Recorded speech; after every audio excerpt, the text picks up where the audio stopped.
So good evening aspirants, good evening to one and all, good evening. या AP अकॅडमीच्या online प्लॅटफॉर्मवरती तुमचं सर्वांचं स्वागत आहे. एस्पायरंट्स, आज आपण या आजच्या ड्रग इन्स्पेक्टर सिरीजमध्ये नवीन टॉपिकची सुरुवात करत आहोत आणि that is blood and blood forming agents. So या टॉपिकचा खूप मोठा सिरीज असणार आहे एस्पायरंट्स. त्यातील पहिलं लेक्चर म्हणजे बॉडी फ्लुइडचं आहे.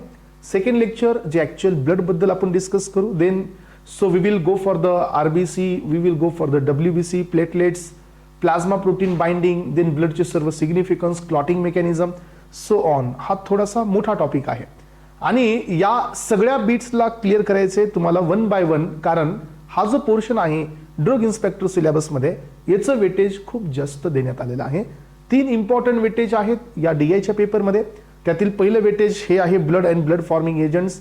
सो मॅन्युफॅक्चरिंग असेल, ब्लड बँक असेल, ब्लड बँकचे क्रायटेरियाज असतील, सेपरेशनच्या प्रोसिजर्स असतील, everything which is included in to the blood हे आपल्याला या सेक्शनमध्ये पाहायचे. यानंतरचा सेक्शन असणार आहे तो म्हणजे PJ, तो पण एक इम्पॉर्टंट सेक्शन असतो. आणि त्यानंतरचा थर्ड सेक्शन असतो एस्पायरंट्स इम्पॉर्टंटमध्ये, तो म्हणजे कोलॉजी प्लस सो मायक्रोबायोलॉजी. अशा प्रकारचे हे मेजर सेक्शन्स आपल्याला पाहायला मिळतील. त्यातील आता आपण पहिला सो टॉपिक ओपन करतोय, that is the body fluid. तर एस्पायरंट्स, आपल्या बॉडीमध्ये किती टाईप्सचे फ्लुइड्स असतात? सो तुम्हाला सर्वांना माहिती आहे की आपल्या ब्लड वेसल्स मध्ये फ्लुइड आहे. ब्लड वेसलच्या बाहेर आणि सेलच्या पण बाहेर तिथं पण एक फ्लुइड आहे. इवन सेलच्या मध्ये पण एक फ्लुइड आहे. तुम्हाला सर्वांना माहिती आहे की सो एखाद्या सेलचं जे टर्जिडिटी असते, टर्जॉइड प्रेशर आपण त्याला म्हणतो. सो त्यांच्या वॉलवरती असणारा तणाव हा कशामुळे असतो? तर तो तणाव असतो त्या सेलच्या सायटोप्लाझ्मिक व्हॉल्यूममुळे. मग सायटोप्लाझ्मिक व्हॉल्यूममध्ये काय असतं? तर फ्लुइड असतं. मग सेलच्या मध्येही फ्लुइड आहे. सो एक सेलच्या बाहेर आणि ब्लड वेसलच्या पण बाहेर फ्लुइड आहे. ब्लड वेसलच्या मध्ये बी फ्लुइड आहे. 2 सेलच्या मध्ये बी फ्लुइड आहे. 2 जॉईंटच्या मध्ये फ्लुइड आहे. तुम्हाला सर्वांना माहिती आहे की लंग्सच्या बाहेर एक प्लुरल कॅव्हिटी आहे, तिथं पण फ्लुइड आहे. त्यानंतर आपल्या कार्डियक मसल्स जे आहेत आपल्या, त्यांच्या बाहेर पण एक कॅव्हिटी आहे. सो पेरिकार्डियल कॅव्हिटी, तिथं पण एक फ्लुइड आहे. जॉईंटमध्ये फ्लुइड आहे. सो याचा अर्थ वेगवेगळ्या लोकेशनला वेगवेगळे फ्लुइड्स देण्यात आलेले आहेत. पण काय आहे की या फ्लुइड बद्दलचं कम्प्लीट आणि ॲक्युरेट डिस्क्रिप्शन आपल्याला तेवढं नसतं. म्हणून हे लेक्चर मी तुमच्या समोर आज घेऊन आलोय, ज्याच्यामध्ये स्पेशली आपण डिस्कस करतोय बॉडी फ्लुइड्स. सो एस्पायरंट्स, आपल्या बॉडीचं जे वेट आहे, सो या वेटच्या कम्पॅरेटिव्हली किती % हे फ्लुइड असतं एका नॉर्मल अडल्टमध्ये? सो यामध्ये किती टाइप्स असतात, इंट्रा आणि एक्स्ट्रा, याच्यामध्ये पुन्हा डिफरन्सिएशन काय आहेत, कुणामध्ये कशाचं कंटेंट जास्त असतो. सो या फ्लुइडची मेजरमेंट पण केली जाते एस्पायरंट्स.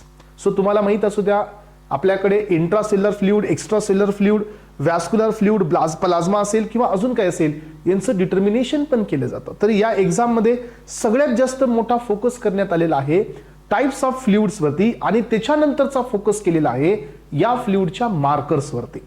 सो हे मार्कर्स पण तुम्हाला मी आज सगळे क्लिअर करून देणार आहे की कोणते मार्कर्स कोणत्या फ्लुइडच्या डिटर्मिनेशनसाठी वापरले जातात आणि त्या मार्कर्सच्या काय प्रॉपर्टीज आहेत हे या ठिकाणी आपल्याला आजच्या लेक्चरमध्ये पाहायचे.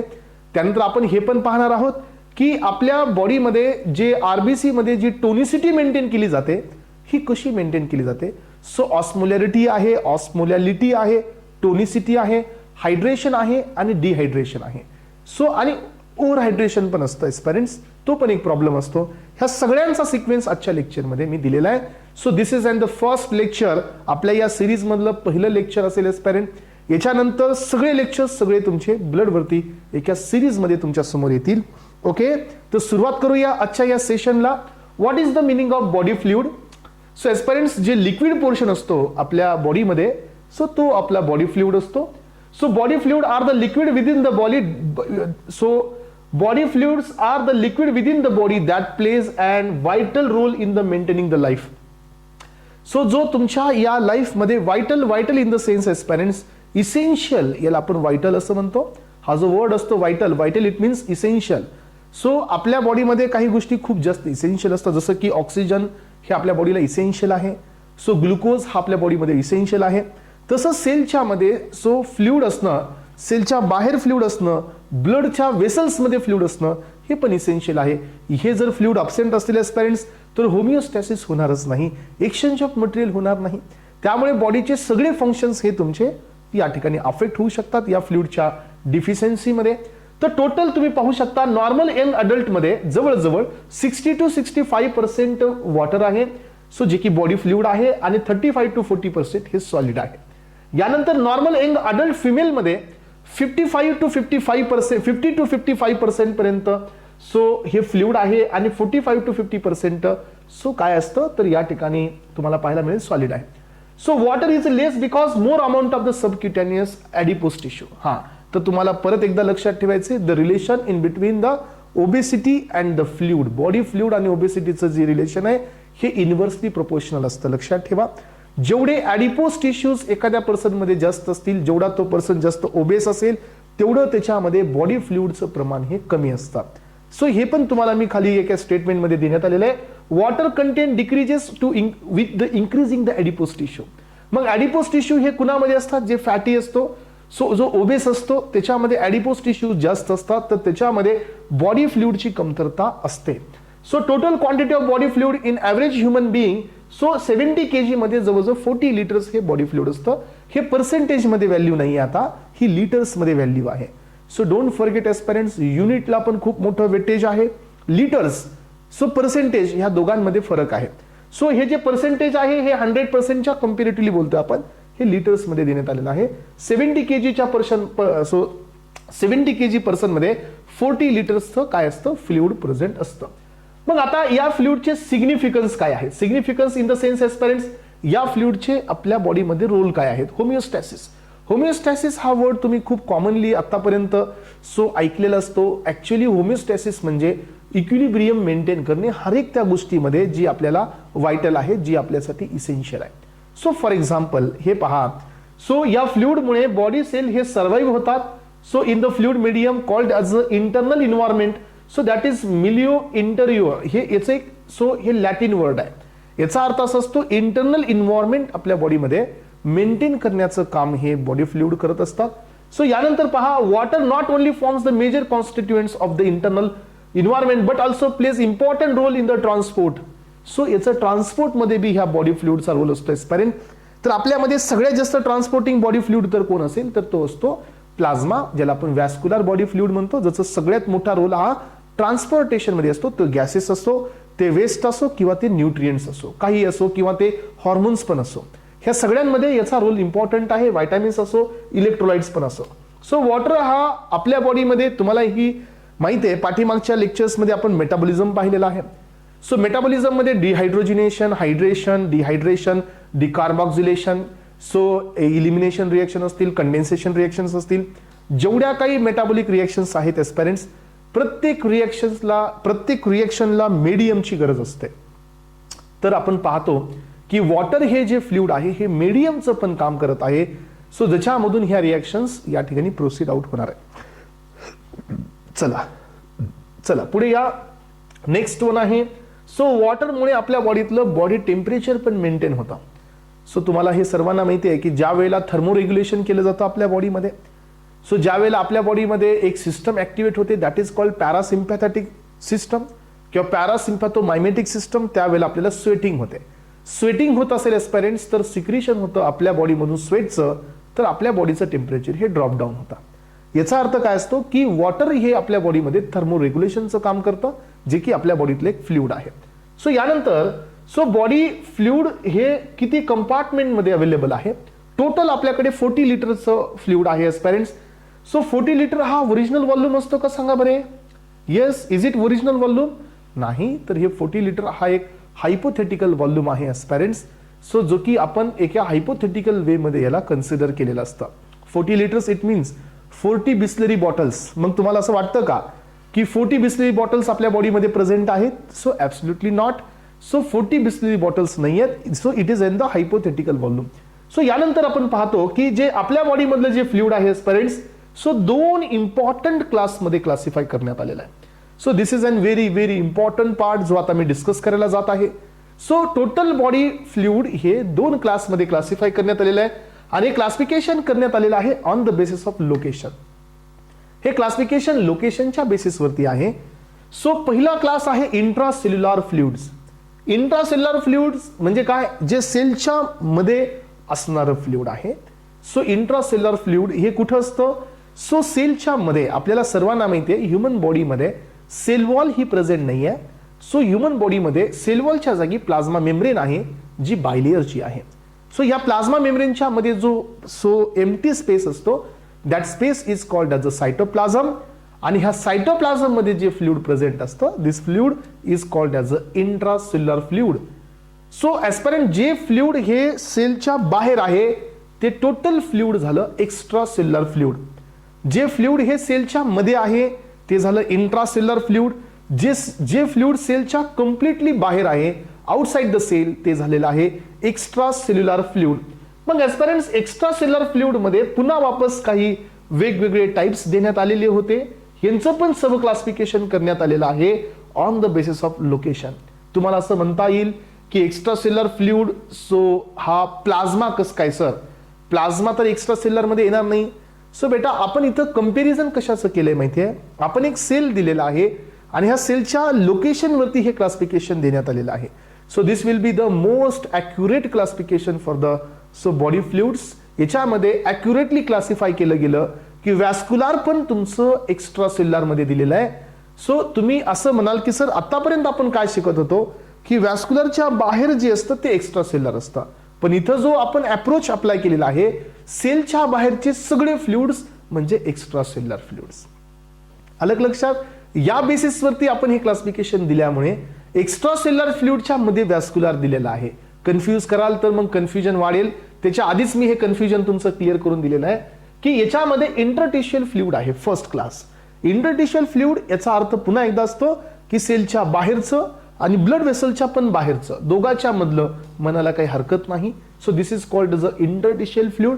त्यानंतर आहे इंट्राव्हॅस्क्युलर फ्लुइड. हा तर this will be the part of the plasma. हे असं फ्लुइड आहे जे की आपल्या ब्लड मध्ये प्रेझेंट आहे. तर एस्पेरेंट्स आपण ब्लड मध्ये हे पाहणार आहोत की ब्लड मध्ये किती कॉम्पोनंट्स असतात. ब्लड मध्ये मेनली दोन कॉम्पोनंट्स आपल्याला पाहायला मिळतात. एक पार्ट असतो तो म्हणजे सॉलिड वाला तर दुसरा पार्ट असतो आपला लिक्विड वाला. सो सॉलिड वाला जो असतो याला आपण सॉलिड कॉर्पस्कल्स असं म्हणतो. लिक्विड वाला जो असतो तो आपला मेनली प्लाझ्मा असतो. मग प्लाझ्मा जे आहे जे स्ट्रॉ कलर लिक्विड असते एस्पेरेंट्स त्यालाच आपण लिक्विड पार्ट म्हणतो. म्हणून व्हॅस्क्युलर मध्ये जे फ्लुइड आहे तर ते असतं प्लाझ्मा. सो सॉलिड मध्ये कोण कोण येतं? सो आरबीसी, डब्ल्यूबीसी आणि प्लेटलेट्स हे फ्लुइडच्या अंतर्गत येत नाही. हे कम्प्लीट वेगळा भाग आहे. हे सॉलिड कार्पस्कल्स आहेत. लिक्विड मध्ये असतो प्लाझ्मा. प्लाझ्मा मध्ये पुन्हा तुम्हाला वॉटर पाहायला मिळेल. प्लाझ्मा मध्ये पण सॉलिड असतात but they are in the soluble state that is plasma proteins. आणि प्लाझ्मा मध्ये डिझॉल्व्ड गॅसेस पण असतात. लक्षात घ्या प्लाझ्मा मध्ये तीन कॉम्पोनंट्स असणार आहेत. एक असतं सॉलिड. प्लाझ्मा मध्ये पण सॉलिड असतं पहा पण हे सॉलिड डिझॉल्व्ड असतात म्हणजे प्रोटीन्स. सो प्रोटीन्स मध्ये आपण पाहूया की albumin, globulin, alpha acid glycoprotein, lipoprotein, fibrinogen सारखे काही असतील. सो बरेच काही कॉम्पोनंट्स आहेत एस्पेरेंट्स जे प्लाझ्मा मध्ये असतात. हे सॉलिड आहेत. पण ज्या वेळेला आपण प्लाझ्मा मध्ये एखादं ऑर्गॅनिक सॉल्व्हंट ऍड करू त्यावेळेला हे सॉलिड तुम्हाला प्रेसिपिटेट झालेलं पाहायला मिळेल. तोपर्यंत हे प्लाझ्मा मध्ये कम्प्लिटली डिझॉल्व असतं. म्हणून तर प्लाझ्माचा जो कलर असतो तो स्ट्रॉ कलर असतो. याचं कारण असंच आहे की याच्यामध्ये प्रोटीन आहेत पण डिझॉल्व स्टेट मध्ये असतात. सो प्लाझ्मा सोडता बाकीचा जो पार्ट आहे आरबीसी, डब्ल्यूबीसी, प्लेटलेट्स हे सॉलिड्स आहे. सो प्लाझ्मा हे लिक्विड आहे. लक्षात ठेवा व्हॅस्क्युलर मध्ये लिक्विड एकच पार्ट आहे ब्लड मध्ये अँड दॅट इज प्लाझ्मा. म्हणून आपण हे त्याच्या ब्रॅकेटमध्ये प्लाझ्मा दिलेला आहे. चला तर एस्पेरेंट्स मग आता यामध्ये पुन्हा वापस आपण थोडंसं डिटेलमध्ये जाऊन पाहूया की what is the meaning of intracellular fluid. काय असतं हे intracellular? So name itself indicate की हे सेलच्या मध्ये असणारं फ्लुइड आहे. So fluid located inside the cells it contain the majority of body fluids volume. So हे पहा सो बॉडी फ्लुइड व्हॉल्यूमचा सगळ्यात मोठा व्हॉल्यूम हा सेलच्या मधला आहे. So around 40% of the total body weight हे इंट्रासेल्युलर फ्लुइड्स असतं. लिक्विड मध्ये जर आपण लिटर मध्ये पाहिला तर हा आउट ऑफ 40 लिटर मध्ये 22 लिटर हा इंट्रासेल्युलरचा व्हॉल्यूम आहे. सो टोटल ऍव्हरेज आपण पाहिलं 70 kg मध्ये 40 लिटर हा टोटल बॉडी फ्लुइडचा पार्ट आहे. त्यामधलं 22 लिटर्स हे फक्त इंट्राचं फ्लुइड आहे. सो याचं आपण या ठिकाणी सो टोटल बॉडी वॉटर वरी दिलंय मी 40% टोटल बॉडी वेट. एस्पेरेंट्स हा डिफरन्स आहे. So please try to understand in difference in between total body weight, total body water आणि टोटल लिटर्स. या तिघांमध्ये फरक आहे. So 40% of total body weight. So then 55% of total body water आणि 22 liters of out of 40 liters. हे याचं composition आहे. कोणाचं? सो हे आहे इंट्रासेल्युलर फ्लुइडचं. चला यानंतर मग आता आपण पाहतोय सो टोटल मध्ये आपल्याला दोनच लिक्विड येणार आहेत. सो ज्याच्यामध्ये एक येणार आहे इंट्रा आणि दुसरं येणार आहे एक्स्ट्रा. जर इंट्रा हे 22 लिटर साठी असेल तर एक्स्ट्रा कितीचं असेल? सो ऍब्सोल्युटली 18 लिटरचं असेल. टोटल लिक्विड टोटल आपल्याकडे फ्लुइड किती आहेत? 40 लिटरचे आहेत. हे पहा मग एक्स्ट्रा सेल्युलर फ्लुइड हे किती आहे? सो जवळजवळ 18 लिटर्स आहे. मग आपल्याकडे टोटल फ्लुइड किती होतं? 40 लिटर्स. याला आपण पर्सेंटेज मध्ये किती घेतलं? 100%. 40 litre is considered as a 100%. त्याच्यामध्ये आपलं जे ते फ्लुइड होतं हे किती आहे? 55%. तर मग ते 100 मधून 55% इंट्राचं आहे तर एक्स्ट्राचं किती राहणार? 45%. हा आलं का लक्षात? सो हे पॉइंट जरा थोडं लक्ष देऊन ऐका. तुम्हाला क्वेश्चन मध्ये काय येईल सांगता येणार नाही. टोटल बॉडी वेट येणार की टोटल बॉडी वॉटर येणार की टोटल लिटर्सच्या कंपॅरेटिव्हली विचारलं जाणार. जर तुम्हाला हे विचारण्यात आलं एस्पायरंट्स की तुमचं लिटरच्या कंपॅरेटिव्हली इंट्रासेल्युलर किती आहे तर 22 लिटर आहे. सो टोटल बॉडी वॉटरच्या कंपॅरेटिव्हली किती आहे तर 55 आहे इंट्रावालं. तर रिमेनिंग किती असेल? 45 असेल extracellular. Because we have only 2 types of fluids. एक आहे इंट्रासेल्युलर फ्लुइड, सेकंड वन आहे एक्स्ट्रासेल्युलर फ्लुइड. चला मग आता एक्स्ट्रासेल्युलर फ्लुइड म्हणजे काय? Which is located outside the cells, जे सेलच्या बाहेर आहे. So it accounts for approximately 1/3 of the body total body water. So जवळजवळ याचं पर्सेंटेज आहे वेट नुसार 20%. त्याचं किती होतं? वेट नुसार 40%. फरक बघा. सो लिटर्स मध्ये हा 18 लिटर्स आहे आणि टोटल बॉडी वॉटरच्या पर्सेंटेज मध्ये हे 45% आहे. सो वरती जे होतं सो हे पहा हे 45% आहे हा एक्स्ट्रासेल्युलर फ्लुइड. तर 100% पैकी शिल्लक किती राहिलं? 55% ऑफ टोटल बॉडी वॉटर. ते कोण आहे? इंट्रावाला आहे. सो त्याच्यामुळे इथं कन्फ्युजन होऊ शकतं. मी इथं रिपीट केलेलं आहे एस्पेरेंट. रिपीट करून हे कॅल्क्युलेशन्स थोडेसे समजून घेण्याचा प्रयत्न करा कारण हे फिगर आउट कधी कधी कन्फ्युज करू शकतात. चला मग आता आपण यांचं फर्दर डिव्हिजन केलेलं आहे वेगवेगळ्या क्लासमध्ये. सो यामध्ये पहिला आहे इंटरटिशियल. सो इंटरटिशियल फ्लुइड जे असतं एस्पेरेंट्स हे टिश्यूच्या आणि सो टिश्यूच्या सेलच्या ह्या दोघांच्या मधलं जे फ्लुइड आहे सो हे आहे इंटरटिशियल फ्लुइड. जसं की इकडं तुमचं ब्लड वेसल आहे, या साईडला एक सेल आहे, या दोघांच्या मध्ये जे फ्लुइड आहे that is what interstitial fluid which is located ये surrounding the cells and the tissues. So हे सराउंडिंग मध्ये असतं. It act as a medium for exchange of the cells and the blood. हा मी आता हेच सांगत होतो की हे ब्लड देन इकडं सेल आणि मध्ये जे फ्लुइड आहे दॅट इज इंटरटिशियल फ्लुइड. जे ब्लड मधलं कंपोनंट हा आधी इंटरटिशियल मध्ये जातो, इंटरटिशियल मधून तो सेल मध्ये जातो, सेल मधला आधी इंटरटिशियल मध्ये येतो, तिथून तो ब्लड मध्ये जातो. That is why he is acting as a medium in between blood and the cells. So यामध्ये it contain water, electrolytes, nutrients, so waste products, small amount of protein. The lymphatic system collects excess interstitial fluid and returns to the blood stream.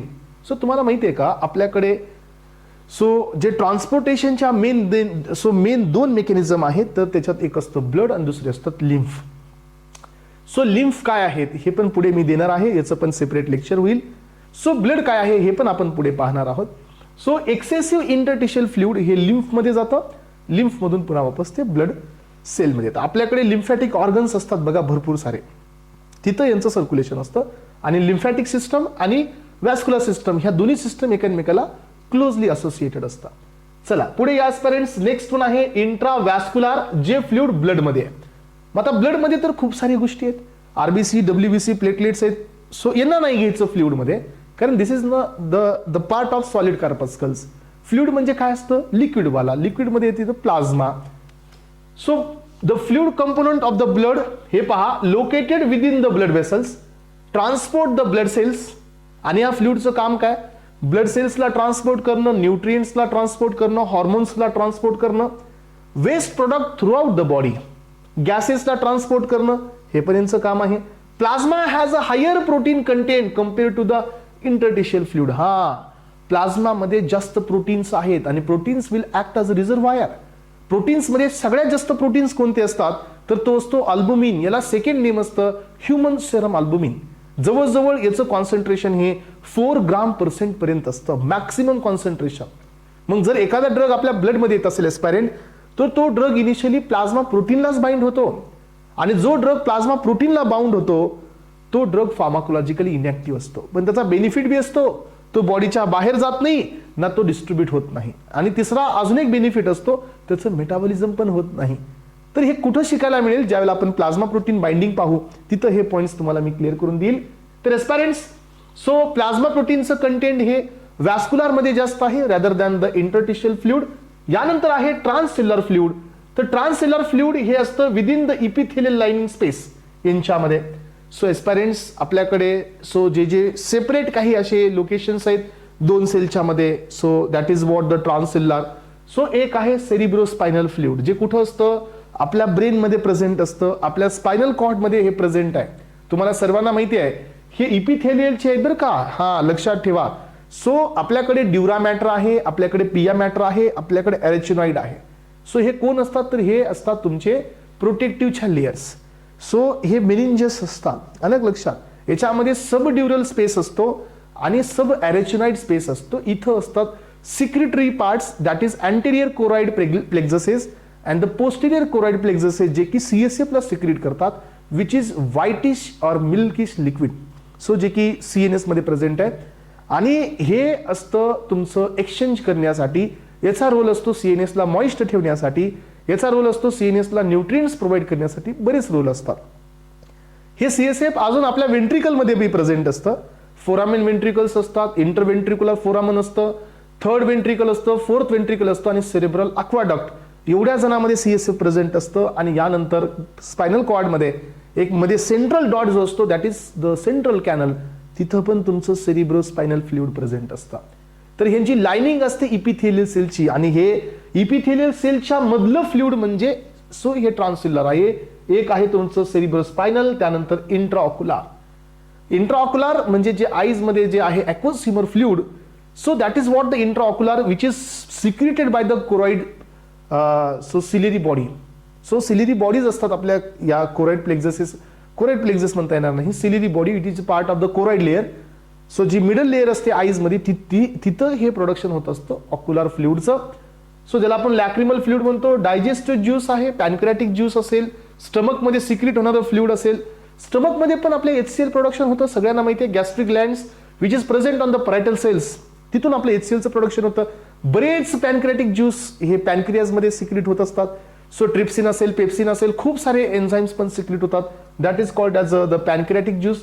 So serous fluid म्हणजे काय, so serosa ही एक layer असते स्पॅरेंट्स, so तिथून हे secrete झालेलं हे fluid असतं. याच्यामध्ये इंट्राप्लुरल फ्लुइड आहे, पेरिकार्डियल फ्लुइड आहे आणि पेरिटोनियल फ्लुइड आहे. सो एस्पायरेंट्स लक्षात घ्या. सो इंट्राप्लुरलचा अर्थ असा असतो की लंग्सच्या साईडला जी आपली एक कॅव्हिटी असते, that is called as a plural cavity, तिथं असणारं. पेरिकार्डियल म्हणजे कार्डियकच्या साईडला पण आपल्याला फ्रिक्शन अवॉइड होण्यासाठी एक स्पेस असतो, दॅट इज द पेरिकार्डियल. आणि ही तुमची पेरिटोनियल आहे. सो ज्याच्यामध्ये सो पेरिटोनियल फ्लुइड हे प्रेझेंट असतं, लक्षात ठेवा. आणि यानंतर तुमचं नेक्स्ट फ्लुइड आहे सायनोव्हियल फ्लुइड. सायनोव्हियल फ्लुइड जे तुम्हाला दिसतं एस्पायरेंट्स, ते आहे जॉईंट मध्ये. आणि fluid in the urinary track, तर तुम्हाला माहिती आहे की आपल्याकडे जेनेटल ट्रॅक असतो, तिथं मेल बॉडीमध्ये पण आणि फिमेल बॉडीमध्ये पण. सो आपल्याकडे काही फ्लुइड सिक्रिट होतं मेल बॉडीमध्ये, तिथं फ्लुइड असतं सीमन, तर सीमनमध्ये स्पर्म असतो, बरेच काही गोष्टी असतात, सेमिनल वेसिकलचं प्रोडक्शन असतं. सो हे पण फ्लुइड आहे तुमचं. सो मेलमध्ये आणि फिमेलमध्ये युरिनरी ट्रॅकमध्ये तयार होणारं फ्लुइड. आणि मी इथं दिले बघा लास्टवालं स्पेशल टाईपचं फ्लुइड आहे. सो फ्लुइड्स इन बोन्स आणि fluids in the dense connective tissues like a cartilage. तर हे जे कार्टिलेजेस असतात ना aspirants, so this is also fluidy part. तर याच्यामध्ये पण फ्लुइड आहे. आणि हे सगळा क्लासिफिकेशनचा पार्ट इथं आपण क्लिअर केलेला आहे. तर एस्पेरेंट्स स्टार्टिंगला तुम्हाला मी जे सांगितलं होतं की याच्यामध्ये स्पेशल टाईपमध्ये, सो इथं 2च घ्या. सो ट्रान्ससेल्युलर मध्ये बघा सायनोव्हियल इथंच टाका. So pericardial, then so intra pleural, intra peritoneal, हे सगळे फ्लुइड्स हे ट्रान्समध्ये येतील. आणि तुमच्या सो स्पेशल टाईपमध्ये जे फ्लुइड बोनमध्ये आहे आणि जे फ्लुइड कार्टिलेजमध्ये आहे ते तुमचं स्पेशल टाईपमध्ये मी दिलेलं आहे. सो यानंतर एस्पायरेंट्स मी काय केलंय, the difference in between the extracellular fluid आणि इंट्रासेल्युलर फ्लुइड मधला डिफरन्स ठेवलेला आहे. यानंतर तुम्हाला डिफरन्स इथं दिसत असेल तर हे पहा, या ठिकाणी सोडियम हे जे कॉन्सन्ट्रेशन आहे एक्स्ट्रा सेल्युलर फ्लुइड मध्ये, सो हा 142 हा मिली इक्विव्हलन्स आहे पर लिटर आणि इंट्रामध्ये खूप कमी आहे. सो ग्लुकोज एक्स्ट्रामध्ये जास्त आहे, इंट्रामध्ये कमी आहे. So partial pressure of O2 एक्स्ट्रामध्ये 35 mmHg आहे तर इंट्रामध्ये 20 mmHg आहे. Partial pressure of CO2 46 then 50 then water 15 to 20 litre, तिथं 20 to 25 लिटर्स दिलेलं आहे. यानंतर सो आपण हे पाहिलं, याचा ॲव्हरेज काढला आपण 18 लिटर्स आणि ते किती होतं 22 लिटर्स. सो पीएच असतो 7.4 कारण हे तुमचा फिजिओलॉजिकल पीएच आहे आणि जो सेलच्या मध्ये पीएच असतो दॅट इज 7. सो यानंतर कंटेंट जे आहे लार्ज कंटेंट असतं सोडियम क्लोराईड बायकार्बोनेट ग्लुकोजचं कुठे, सो एक्स्ट्रा सेल्युलर मध्ये आणि इंट्रा सेल्युलर मध्ये लार्ज क्वांटिटीज असतात पोटॅशियम, मॅग्नेशियम आणि फॉस्फेटच्या. So aspirants, so fatty acids इकडे ऑक्सिजन बी असतं, तिकडे पहा सल्फेट आणि प्रोटीन्स आहेत. या बेसिसवरती आपण काय केलं, या फ्लुइडचं क्लासिफिकेशन कंप्लीट केलेलं आहे. क्लासिफिकेशन मध्ये 2 क्लास जे मेजर आहेत, इंट्रासेल्युलर ॲज वेल ॲज एक्स्ट्रा सेल्युलर. इंट्रामध्ये कंटेंट दिलाय, एक्स्ट्रामध्ये कंटेंट दिलाय. एक्स्ट्राचे पुन्हा वापस क्लास आहेत, हे क्लासिफिकेशन तुम्ही पाहिलं. वॅस्क्युलर आहे, इंटरटिशियल आहे, देन ट्रान्ससेल्युलर आहे आणि स्पेशल टाईप आहे. ट्रान्ससेल्युलरमध्ये थोडंसं जास्त सब क्लास आहेत. सायनोव्हियल फ्लुइड आहे, पेरिकार्डियल आहे, इंट्राप्लुरल आहे, इंट्रापेरोटोनियल आहे. येस, जे ट्रान्ससेल्युलरमध्ये जे की तुम्हाला पाहायला मिळतं की स्पेशल इपिथेलियल सेरिब्रोस्पायनल फ्लुइड बी त्याच्यात दिलेला आहे. आणि स्पेशल टाईपमध्ये मी तुम्हाला 2 पार्ट दिले, एक फ्लुइड जे बोनमध्ये आहे आणि सेकंड वाला जो तुमच्या कार्टिलेजेसमध्ये आहे. या बेसिसवरती क्लासिफिकेशन क्लिअर झालं एस्पिरंट्स. हां, आता जो पॉइंट मी इथं डिस्कस करायला जात आहे तो सगळ्यात जास्त महत्वाचा, तो म्हणजे मार्कर्स. तर एस्पिरंट्स सगळ्यात आधी हे तर समजून घेऊ आपण की what is the concept of the markers. या मार्करची काय कॉन्सेप्ट आहे किंवा हे मार्कर्स कशासाठी वापरले जातात हे थोडंसं आपण यामध्ये आधी समजून घेऊया. तुम्ही मला सांगा, जसं तुम्ही डीएनए फिंगरप्रिंटिंग पाहिली, सो तुम्ही ऐकली असेल डीएनए फिंगरप्रिंटिंग कशासाठी असते. ही एक अशी टेक्निक आहे. So it was developed by the Francis Crick. कशासाठी ही डेव्हलप करण्यात आली, to identify the sequence of DNA. मग डीएनएचा सिक्वेन्स का आयडेंटिफाय करायचा आहे, we wanted to know the sequence of DNA आणि त्याच्या बेसिसवरती आपल्याला आयडेंटिफाय करायचं असतं maternity, paternity, criminal identification, murder केसेसमध्ये आहे ना. सो ब्लड रिलेशन चेक करण्यासाठी आपण याचा वापर करत असतो. मग आता डीएनए सिक्वेन्स डिटरमाइन करण्यासाठी तुम्हाला त्यांना मॅप करावं लागतं. मग मॅपिंग होण्यासाठी you know to add the known sequence in to the blotting technique. स्वार्थाने ब्लॉट करतो आपण त्यामध्ये, तिथं टाकताना तुम्हाला त्याला टॅग लावावा लागतो. टॅग म्हणजे काय, लेबल लावावं लागतं नोन सिक्वेन्सला. मग लेबल लावल्यानंतर ते लेबल त्या डीएनएला तुम्ही अटॅच करा. That DNA with the known sequence will go and make a complementary strand with the unknown DNA sequence and you will get the double stranded DNA. मग आता जे सिक्वेन्स तुम्हाला माहिती होता त्या बेसिसवरती तुम्हाला कुठला सिक्वेन्स मिळतो, त्याच्या पुढच्या स्ट्रँडचा सिक्वेन्स मिळतो. बिकॉज आपल्याला हे माहिती आहे की A is always bound with T and G is always bounded with C. या बेसिसवरती तुम्हाला पुढच्या स्ट्रँडचा सिक्वेन्स मिळाला. मग तुम्हाला सिक्वेन्स कोणता दिलाय हे कधी लक्षात येतं, तुम्ही त्याला लेबल केलेलं असतं. याचा अर्थ you have done the process of marking. इथं बी तीच कॉन्सेप्ट आहे. You need to add the markers. Markers याचा अर्थ काय असतो की जे सबस्टन्सेस, सो ज्यांचं आपल्याला नोन कॉन्सन्ट्रेशन माहिती आहे किंवा जे सबस्टन्सेस जे आपल्याला नोन आहेत ते आपल्या बॉडीमध्ये जातील आणि तुम्हाला तिथल्या एरियातील फ्लुइडचं डिटर्मिनेशन देतील की how many fluids are existed in our body. त्याच्या अकॉर्डिंगली आपण हे मार्कर्सला सिलेक्ट करतो. मग आपल्याकडे समजा आता एखादा मार्कर हा आहे जो इंट्रासेल्युलरचं कंटेंट मेजर करतो, तर तो डेफिनेटली कुठे जाईल, एक्स्ट्रा सेल्युलरमध्ये बी जाईल. मग एक्स्ट्रा सेल्युलरमध्ये जातो, परत इंट्रासेल्युलरमध्ये जातो, then you will get the false reading. याचा अर्थ तुम्हाला इंट्रासेल्युलर डायरेक्टली मेजर करता येत नाही. सो याचा अर्थ काही गोष्टी आपल्याला डिटरमाइन करायच्यात आणि त्याच्या व्हॅल्यूजवरती आपल्याला काही गोष्टी काढायच्यात. म्हणून ह्या मार्करला या एक्झाममध्ये बऱ्यापैकी वेटेज देण्यात आलेलं आहे. मार्कर्स तुम्ही इथं स्टडी नाही केले तर मग मला वाटतं की something is missing from the body fluids. त्यामुळे मार्कर्सचं हायलाईट होणं गरजेचं आहे. मार्कर्स म्हणजे ते सबस्टन्सेस असतात ज्यांना आपण इंडिकेटर म्हणून वापरलेलं आहे. Yes, so aspirants measurement of the body fluids एकतर इंडिकेटर डायल्युशन मेथडनी असते किंवा डाय डायल्युशननी असते. एक तर तुम्ही डाईस देऊन करू शकता किंवा इंडिकेटर्स देऊ शकता. या बेसिसवरती तुम्ही बॉडी फ्लुइड्सला मेजरमेंटमध्ये घेऊ शकता. यामध्ये पहिलं आपल्याला हे समजून घ्यायचं आहे की जे मार्कर्स आपण देतोय त्याच्या काही युनिक प्रॉपर्टीज असायला पाहिजेत का. येस, डेफिनेटली असायला पाहिजे, त्याशिवाय आपण त्याला नाही देऊ शकत. समजा एखादा आपण मार्कर दिला आणि तो मार्कर आपल्या बॉडीमध्ये ऍब्झॉर्बच नाही झाला, देन व्हॉट.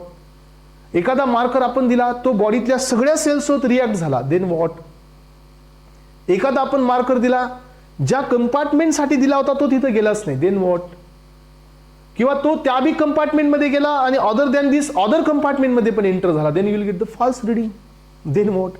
याचा अर्थ मार्कर्स देत असताना तुम्हाला त्याच्या काही प्रॉपर्टीज पाहाव्या लागतात आणि जर एखादा सबस्टन्स एवढ्या सगळ्या प्रॉपर्टीजला फॉलो करत असेल then and then you can use this substance as a marker. मग यामध्ये पहिली प्रॉपर्टी आहे it must be non toxic.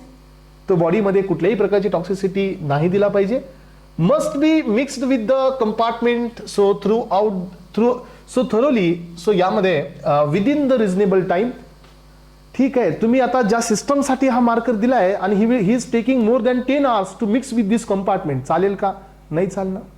याचा अर्थ ज्या कंपार्टमेंटसाठी आपण याला सिलेक्ट केले त्या कंपार्टमेंटमध्ये या मार्करची जी मिसिबिलिटी असते ती मिसिबिलिटी सो फास्ट असायला पाहिजे.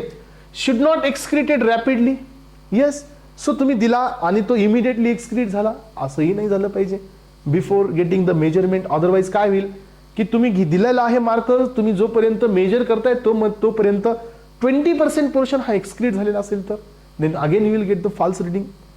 यानंतर पहा नेक्स्ट वन आहे सो हा तुमच्या so it should be excreted from the body completely within the reasonable time. हा, हे बी महत्वाचं आहे की जसं तुम्ही मला सांगा आपल्याकडे ऑप्शन काय आहे.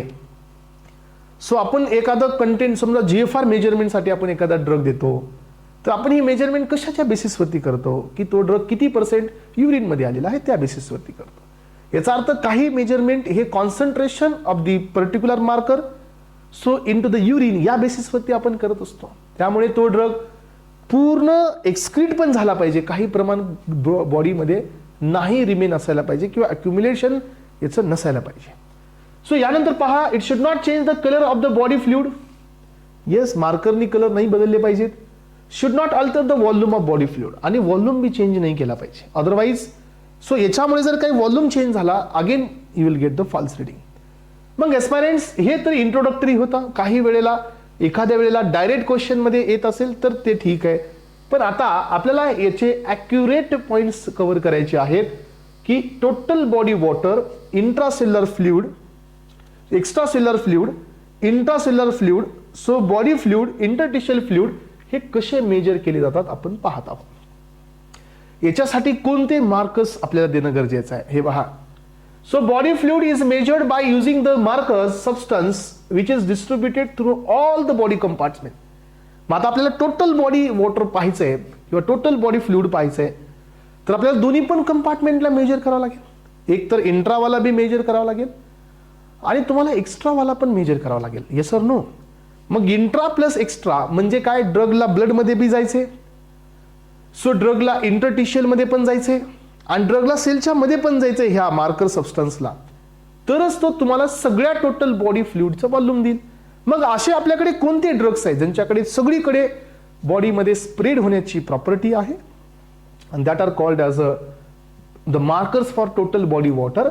यामध्ये पहिला आहे ड्यूटेरियम ऑक्साइड D2O, दुसरा आहे ट्रायटियम ऑक्साइड T2O आणि यानंतर आहे अँटीपायरिन. सो अँटीपायरिन हा थोडा कॉमनली यूज केला जात नाही because it takes longer time to penetrate in to the cell.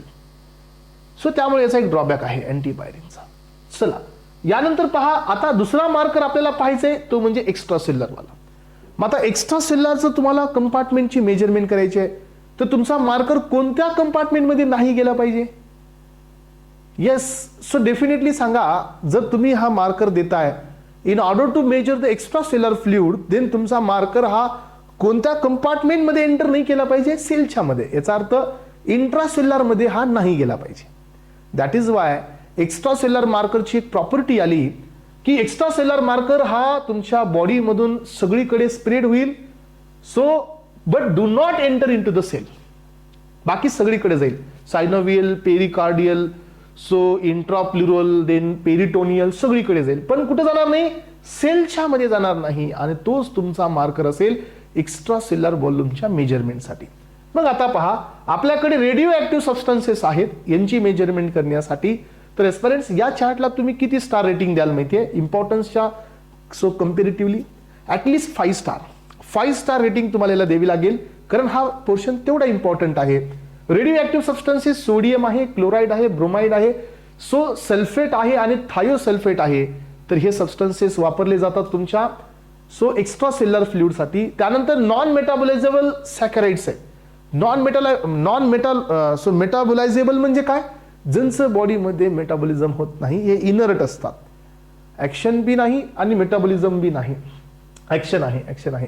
So inert म्हणता येणार नाही, ऍक्शन आहे. नॉन मेटाबोलायझेबल म्हणजे यांचे मेटाबॉलिझम होत नाही. सो याचा अर्थ इनोलिन आहे, मॅनिटॉल आहे, रॅफिनोज आहे आणि सुक्रोज आहे. हे सगळे सॅकराइड्स आहेत. यांचा वापर केला जातो एस्पायरंट्स एक्स्ट्रा सेल्युलर फ्लुइडच्या मेजरमेंटसाठी. मग आता आपल्याकडे तिसरा आहे ते म्हणजे फक्त व्हॅस्क्युलर. तर तुम्हाला माहिती आहे का याची काय प्रॉपर्टी असायला पाहिजे या मार्करची? याची प्रॉपर्टी फक्त एकच असायला पाहिजे की हा जो व्हॅस्क्युलरचे जे मार्कर्स असतील हे फक्त ब्लड कंपार्टमेंटमध्ये जातील, अदर दॅन ब्लड कंपार्टमेंटमध्ये हे जाणार नाहीत. सो याचे एक्झाम्पल्स आहेत iodine, radio active iodine 131, Evans blue आहे, ही डाय आहे. सो इंडोसायनिन ग्रीन ही पण डाय आहे आणि अल्बुमिन हा एक प्रोटीन आहे, याचाही वापर इथे केला जातो. सो यानंतर पहा एस्पिरंट्स, आता आपल्याला इंटरटिशियल फ्लुइड बघायचं आहे. सो इंटरटिशियल फ्लुइड बघण्यासाठी तुम्ही या ठिकाणी डायरेक्टली मेजरमेंट नाही करू शकत, तुम्हाला कॅल्क्युलेशनच्या बेसिसवर त्याला काढावं लागेल. मग तुम्ही याला कॅल्क्युलेट करू शकता एक्स्ट्रा सेल्युलर व्हॉल्यूम आणि त्याच्यामधून काय मायनस करा, प्लाझ्मा व्हॉल्यूम. एक्स्ट्रा सेल्युलर मध्ये प्लाझ्मा बी आहे. मग तुम्ही काय करा, एक्स्ट्रा सेल्युलर मधून प्लाझ्मा व्हॉल्यूम मायनस करा, जो व्हॉल्यूम तुम्हाला शिल्लक राहील तो सगळा इंटरटिशियल व्हॉल्यूम असेल. अलग लक्षात, इंटरटिशियल व्हॉल्यूम कसा काढला? सो आपण याला काढलं extra cellular volume minus plasma volume. Vascular काढून टाका एक्स्ट्रा सेल्युलर मध्ये, तर तुम्हाला हे समजून जाईल. आता इंट्रासेल्युलर व्हॉल्यूम पण डायरेक्ट मेजर केला जात नाही. सो याचं पण आपल्याला इनडायरेक्टली मेजरमेंट करावं लागते, कारण जर आपण असं एखादा ड्रग पाहिला जो सेलच्या मध्ये जाईल तर त्याला जाताना एक्स्ट्रा सेल्युलर मधूनच जावं लागतं. याचा अर्थ इंट्रासेल्युलर व्हॉल्यूम पण आपण डायरेक्टली मेजरमेंट करू शकत नाही. तर तुम्हाला याचं कसं कॅल्क्युलेशन करावं लागेल एस्पिरंट्स, टोटल बॉडी फ्लुइड मधून एक्स्ट्रा सेल्युलर फ्लुइड मायनस करा. जो सगळा बॉडीचा फ्लुइड आहे तो किती आहे, 40 लिटर्स. त्यामधून एक्स्ट्रा सेल्युलर फ्लुइड किती आहे, 18 litres. then you will get the figure out 22 liters for the intracellular volumes. याचा अर्थ कॅल्क्युलेशन पण महत्वाचे आहे. हे कॅल्क्युलेशन म्हणजे कुणामधून काय मायनस केल्यानंतर काय मिळतं. मग एस्पिरंट्स काही गोष्टी एक्सेप्शनल्स आहेत, जसे की तुम्ही आता म्हणाल की सर मग सेरिब्रोस्पायनल फ्लुइडचा व्हॉल्यूम कसा मेजर केला जातो, याचा व्हॉल्यूम, हे सगळे व्हॉल्यूम पुन्हा नंतर सो इंटरटिशियलच्या मध्ये टाकलेले आहेत. हे कॅल्क्युलेशनचं कन्सिडरेशन करताना फक्त एक व्हॉल्यूम हा इंटरटिशियल मध्ये दिलेला नाही, दॅट इज व्हॅस्क्युलर. ब्लड फक्त त्याच्यात देण्यात आलेलं नाहीये, बाकी इंटरटिशियल व्हॉल्यूम मध्ये सगळे व्हॉल्यूम त्यांनी ऍड केलेत नंतर एक्स्ट्रा सेल्युलर मध्ये, प्लाझ्मा सोडून बाकी सगळे. मग आता आपल्याला इंट्रावाला काढायचं तर आपण कसा काढला, total body volume minus extra cellular volume किंवा extra cellular fluid, then you will get the intra cellular fluid और व्हॉल्यूम. हे झालं इनडायरेक्ट कॅल्क्युलेशन. इरिथ्रोसाइट्सचं पहा, हे क्रोमिनियम 51 हा असतो ज्याचा मार्कर असतो. Glomerular filtration rate GFR measurement साठीचे जे मार्कर्स असतात एस्पिरंट्स, क्रिएटिनिन आहे, इनुलिन आहे. So aspirant don't think it is insulin, this is inulin. Inulin हा पण एक पॉलिसॅकराइड आहे, homopolysaccharide which is composed of the fructose. आपण हे पाहिलं होतं है ना. सो मॅनिटॉल आहे, मॅनोज हा अल्कोहोलिक फॉर्म, सोडियम थायोसल्फेट आहे आणि हा तुमचा CREDT आहे. तर हे तुमचा एक चिलेटिंग एजंट असतो है ना. सो इथिलीन डायटेट्रा, सो हा जो EDT असतो हा कोण असतो, अमाइनवाला, तो हा चिलेटिंग एजंट असतो. तर हे सगळे तुमचे GFR साठी आहेत. मग एस्पिरंट ऍक्टिव्ह ट्युब्युलर सिक्रिशन, हा एक थोडासा महत्वाचा बीट असतो. जी आपल्या किडनीमध्ये 3 मेकॅनिझम असतात. एक असतं filtration, that is what the glomerular filtration. So then असतं ऍक्टिव्ह ट्युब्युलर सिक्रिशन. याचा अर्थ ब्लडमधून काही घटक हे डायरेक्ट युरिनमध्ये येतात without filtration, that is active tubular secretion. आणि काही पार्ट्स हे युरिनमधून डायरेक्ट ब्लडमध्ये वापस जातात, दॅट इज ट्युब्युलर रिअब्झॉर्प्शन. ह्या 3 गोष्टीवरती आपलं रेट ऑफ युरिनेशन प्रेझेंट असतं. सो याच्यामध्ये आपण पाहतो की ऍक्टिव्ह ट्युब्युलर सिक्रिशन हे डिटरमाइन करण्याचा आपल्याकडे मार्कर आहे. And that marker is called as the para amino hippuric acid. हा एक याचा मार्कर असतो. आणि दुसरा असतो आयडोपायरोसेट, हा पण एक मार्कर असतो. तर एवढे मार्कर्स आपल्या सिलेबसमध्ये दिलेले आहेत. तुम्ही ब्राह्मणकरचं बुक रेफर जरी केलं, ब्राह्मणकर सो फॉर द बायोफार्मास्युटिक्स, ते सगळे मार्कर्स इथं आलेले आहेत.